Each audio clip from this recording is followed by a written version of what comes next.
Guys, magluluto tayo ngayon ng kaunting seafoods. Prawns lang at saka tahong. Kaunti lang. Ayan, mix na natin yung tahong, guys. Luto na yan. Luto na yung tahong natin. Mix lang natin lahat.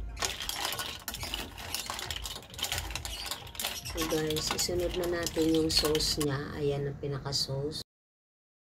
Honey garlic. Lahat na yan. Honey garlic sauce to, guys. Hindi na kailangan na yung maraming bawang. No? Pero dahil may binili akong dried na ilalagay ko na yan lahat. Dagdag natin ito, guys. Lahat na itong minced garlic. Yan. Hindi na kailangan nga yan dahil may sariling garlic. Lagyan din natin ng paminta. Dagdag lasa. Sarap na kaya sauce niyan. Tapos yung ating luto na mais, guys. Yan, para complete na sila. Mikos na natin, guys, yung mais. Ay, shoot.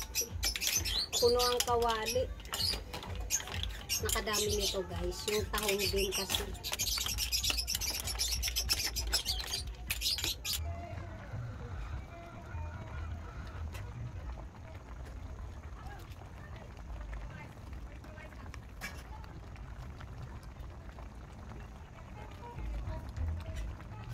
Okay na to, guys. Thank you for watching. Kain na tayo, guys.